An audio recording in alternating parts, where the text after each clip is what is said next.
Hitting the lottery. The perfect score. You're smiling. Tess looked at me, propped up on an elbow. Want to let me in on it? It's nothing. Just being here with you. You know what they say. For a while now, the only luck I've had has been bad luck. Tess rocked her hips ever so slightly. And as if we had done this countless times, I found myself smoothly inside her again. I just stared into those baby blues for a second, in this posh suite, in the middle of the day, with this incredible woman, who only a few days before hadn't been conceivable in my life. Well, congratulations, Ned Kelly. Tess put a finger to my lips. I think your luck's beginning to change. Chapter 2. I had met Tess 4 days before, on a beautiful white sand beach along Palm Beach's North Ocean Boulevard. Ned Kelly is how I always introduced myself. Like the outlaw. Sounds good at a bar, with a rowdy bunch crowded around, except no one but a couple of beer-drinking Aussies and a few Brits really knew whom I was talking about. That Tuesday, I was sitting on the beach wall after cleaning up the cabana and pool at the estate house where I worked. I was the part-time pool guy, part-time errand runner for Mr. Saul Roth, Solly to his friends. He had one of those sprawling Florida-style homes you can see from the beach north of the breakers and maybe wonder, whoa, who owns that? I cleaned the pool, I polished up his collection of vintage cars from ragtops, ran his dry cleaning, even sometimes played a few games of gin with him around the pool at the end of the day. He rented me a room in the carriage house above the garage. Solly and I met at Taboo, where I waited tables on weekend nights. At the time, I was also a part-time lifeguard at Midtown Beach. Solly, as he joked, made me an offer I couldn't refuse.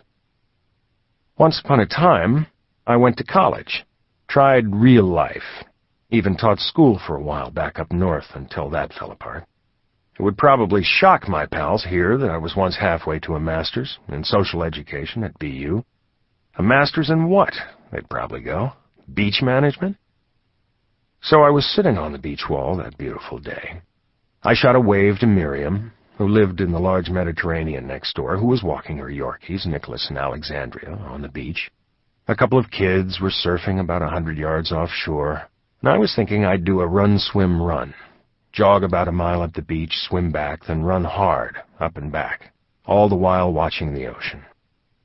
Then, like some dream, there she was, in a great blue bikini, ankle-deep in surf, her long reddish-brown hair knotted up in a twist with a flutter of tendrils. Right away, it was as if there was something sad about her, though. She was staring vacantly at the horizon. I thought she was dabbing her eyes. I had this flash. The beach, the waves, the pretty, lovelorn girl. Like she was going to do something crazy. On my beach. So, I jogged down to her, in the surf. Hey! I shielded my eyes and squinted into that gorgeous face. If you're thinking what I think you are, I wouldn't advise it. Thinking what? She looked up at me, surprised. I don't know, I see a beautiful girl on the beach, dabbing her eyes, staring forlornly out to sea. Wasn't there some kind of movie like that? She smiled, and that's when I could see for sure she'd been crying. You mean where the girl, on a hot afternoon, goes in for an afternoon swim? Yeah, I said with a shrug, suddenly a little embarrassed. That's the one. She had a thin gold chain around her neck, and a perfect tan. An accent, maybe English? God, she was a knockout. Guess I was just being cautious. I didn't want any accidents on my beach. Your beach, she said, glancing up at Solly's. Your house, too, I guess. She smiled, clearly toying with me. Sure. You see that window above the garage? Here, you can see it. I shifted her.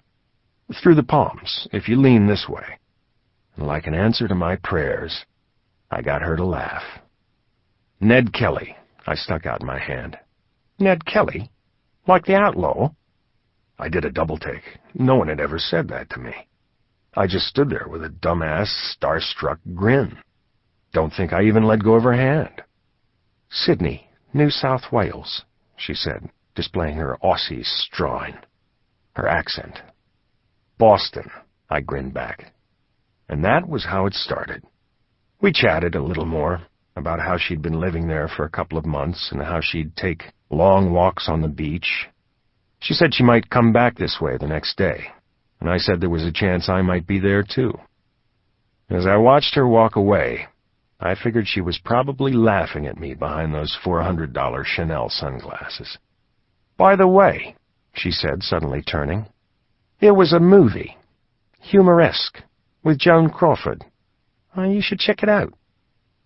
I rented Humoresque that night, and it ended with the beautiful heroine drowning herself by walking into the sea. And on Wednesday, Tess came back, looking even hotter in this one-piece suit and a straw.